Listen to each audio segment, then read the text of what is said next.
Warning: the five may contain discussions on topics such as death, suicide, rape, addiction, and abuse. Although these topics are approached in a therapeutic manner, they still may have triggering effects on some individuals. Viewer discretion is advised. Human beings are crafted through experience. Each person, from the closest of friend to the most random of stranger, has a unique story crafted by the ultimate experience that we call life. Welcome to The Five. The same five questions, a completely different experience every time.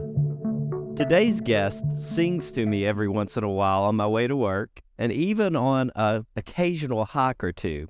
But that's because a lot of his music is on my Spotify playlist, so you too can enjoy this luxury. So with that being said, how about you introduce yourself and tell us a little bit about yourself? Well, thank you so much for that warm introduction. My name is Jake Benjamin. I'm an indie singer-songwriter from New York City. I am unapologetically queer, and I work based in New York, mainly in New York, but I've had the privilege of releasing my first record last year called Broken Stars, and I've been able to tour all over the country so far, and I even do a gig in Europe, so that's a little bit about me. Where can we find your music at? That's a great question. My music is everywhere in Spotify, Apple Music, Amazon, Pandora. You can pretty much find it anywhere under Jake Benjamin, and you also can locate all my other projects at jakebenjaminmusic.com. Awesome. So you know the drill. I'm going to ask you 5 questions. Take your time, answer them however you like. You ready? Bring it on. All right. What's the weirdest thing that's ever happened to you? I would have to say the weirdest thing that ever happened to me would be, I think probably doing acid in Miami. And I was seeing I actually saw like Apollo like in the sun, because we did this at like 3 a.m. So we actually were there for the sunrise. And I swore to God, I saw Apollo on his like golden chariot with like a bunch of like flaming horses. Maybe it honestly signified that I should have come out of the closet then, but I did not heed that advice until much later. So that's probably the weirdest thing. And I just like kept saying to people, I was like, can you please help me? I think there's a carriage on fire in the sky. So that's probably the weirdest thing that happened to me. Well, that was short and sweet. But I have to say that is quite weird. And if anything, seeing the sun god as an acid trip probably is not like a really bad thing in my book.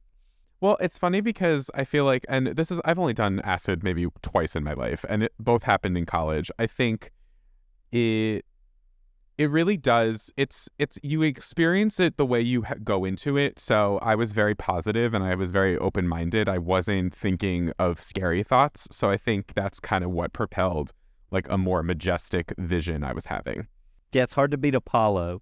I hope my parents don't listen to this. Well, I guess we can move on to the next question, which is, what's the scariest thing that's ever happened to you? Oh, God. And honestly, I think about it first because it was a pretty scary moment. I hate to say that it has to do with drugs again, but I will say the scariest moment for me was I was in Tampa, Florida, actually. I was visiting birthright friends of mine, and we went out to a club, and, I was having a good time. I was having a drink and everything, and I had picked up the wrong drink, and I was roofied by accident. I think I had picked up a drink that was meant for a girl, and I could tell that I was drugged within 30 minutes, and luckily I had my 3 friends there, but it's a very out-of-body experience where you kind of just, all your motor functions just shut down, and you pretty much pass out, and you can sort of be aware of what's going on, except you have no control over your body.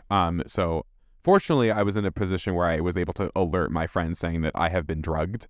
But it was a very scary moment to have like them carry my semi-lifeless body up the stairs into their apartment, and not kind of remembering anything that happened until they had told me the next morning. So I promise the next won't involve drugs. That's a more common thing than you would think. Well, it's funny because I was at a straight bar too. Like this was like without context, like I picked up the wrong solo cup. Like it was just the wrong drink, and I had felt it as we were going to the next bar, and I literally luckily my friend Vince was right next to me, and I was able to alert him saying that this has happened, because I had a friend before go through that moment. And he did the same exact thing where he had friends with him and he alerted them at the right time. So I think, and it honestly is very prevalent now in New York City, because I feel like a lot of queer men have been targeted for drugging more specifically. So I think it's so important to be aware of all times as to like where everything is on you, what you walked in with, what drink you have, and ensuring that you're in charge of your drink the entire time you have it. And if you put it down and lose sight of it, do not try to pick it up again. That's very, very good. I've actually been roofied myself, which makes me think this really is a bigger problem than I guess that a lot of people think of. But I'm also the person that probably didn't learn their lesson and still drink drinks from strangers. And I guess I have that naive kind of the world is a good place. We were at Dragon Con once. What is Dragon Con? Dragon Con. It is the largest nerd convention in the world. Everybody thinks of San Diego Comic Con, and Dragon Con's actually bigger than it. It is in Atlanta, Georgia every year. And Comic Con gets more like press and everything. Of course, it's closer to Hollywood and everything. But Dragon Con is just like, it's a nerd party. And so it's really supposed to be like 4 days, but we make a week out of it, and it's just a week-long nerd party. Like almost like 5 to 6 out of 10 people's in costume, maybe even more. And so it's basically like your imagination throws up everywhere, and you get the party in it. And so I still remember once we were there, and I think I was dressed as King Arthur from Ghosts and Goblins, which consists of a pair of like heart underwear and a helmet. And my friend, there was somebody there that had a blood bag that had like an IV cord coming off of it, and it had some kind of alcohol in it. And they were like, "Hey, would you like this drink?" And before my friend could stop me, he turns around, and of course, I'm drinking out of this bag and everything. And he's like, "Oh my gosh, have you never learned your lesson?" and everything. And then the person that was giving me said, "Yeah, this person gave it to us." And so I'm going to take your advice to heart, and I'm going to try to do better and try not to get roofied again. I love the fact that you also like not only took it from someone else, but they also, it was like a hand-me-down drink. It was a hand-me-down drink in a blood bag. Which is kind of funny. And Dragon Con sounds amazing. I think if I was able to go, I would definitely do it. I would go full out. I probably would dress up as Link, because that's the only kind of character that I would see myself dressing up as, unless I like start playing other video games or watching other things that involve drag. Or maybe I would do Avatar. Like if I really went into it and was like Zuko from Avatar, The Last Airbender, I think I could pull that off. But like I have very specific brown hair, so like I feel like brown hair is not a big thing in like cartoon animation stuff. I feel like it's just not, I don't know. But it sounds like fun. I'm glad that maybe that blood drink was not the drug, but No, you would think I would get drugged from something like that, but no, it was literally like somebody put some kind of drug in one of my friends, a female's drink, and so and she handed it to me because she didn't want to drink it, and the next thing I know, I was drugged, and everybody was like, "Hey, I remember kind of like what you were saying was like I could tell like I was drugged, but it felt like I was like in a box, like reaching out to people, and I just couldn't convey anything. I'm an easy drunk, I'll say that, but like one drink shouldn't take me out.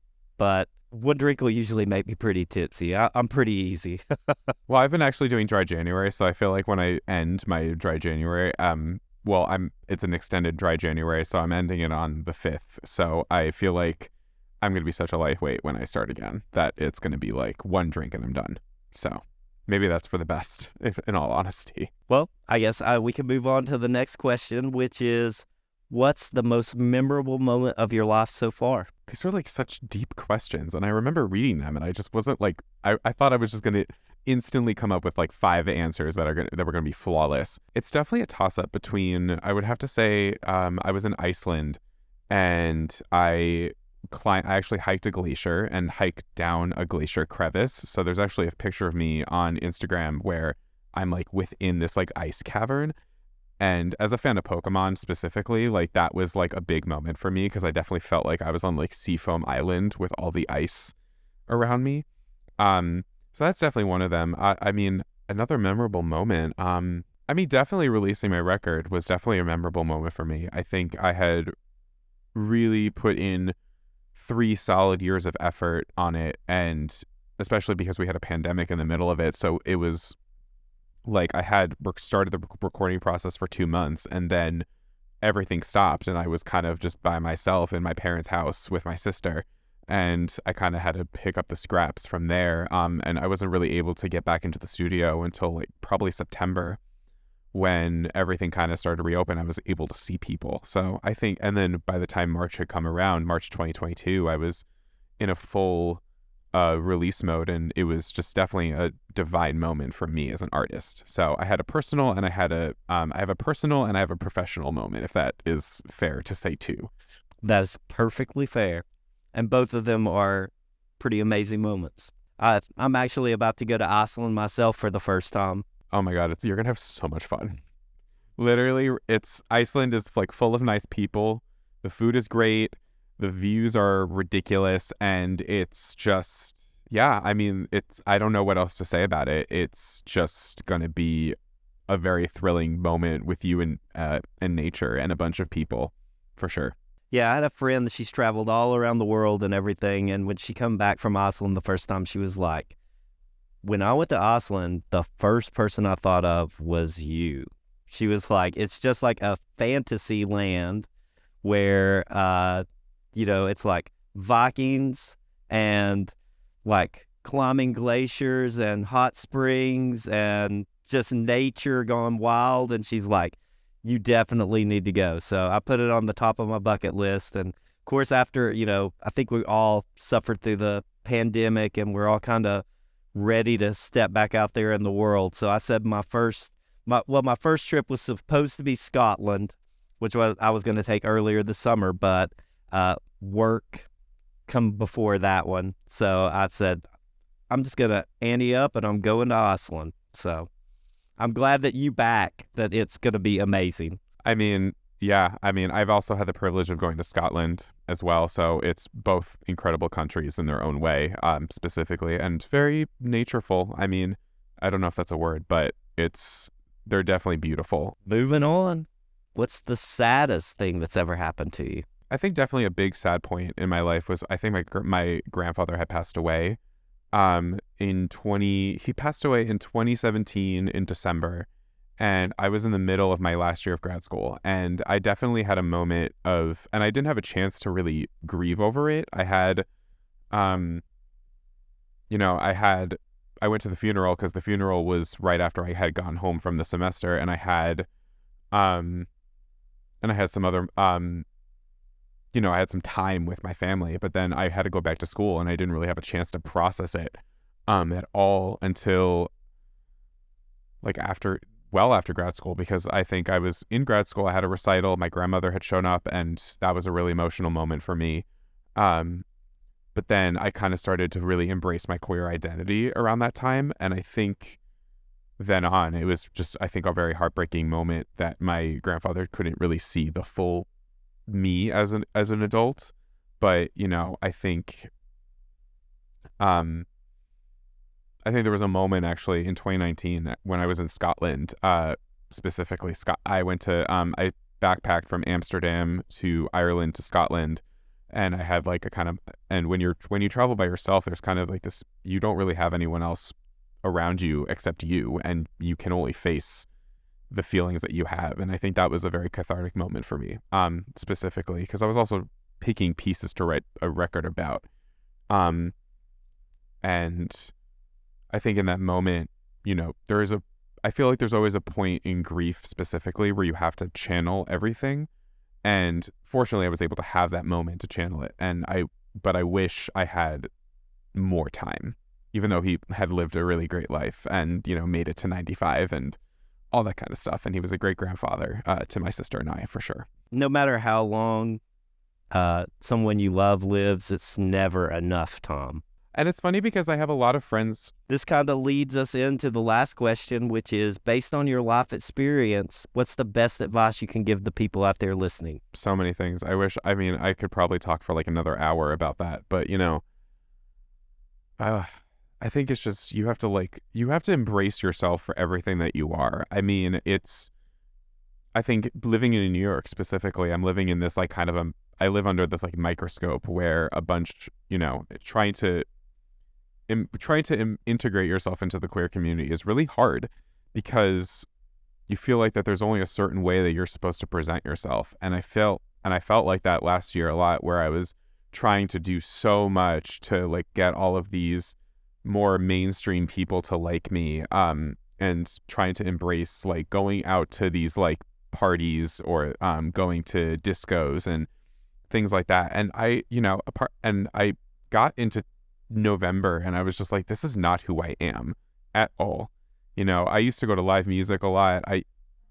Regardless if it was queer or not, I used to be this very ethereal person who loved being like this like water sign, this very soulful person. I used to, and I feel things deeply, not just with my heart, but like with my entire soul. And I think a lot of my friends can attest to the fact that it kind of makes me sensitive in a way.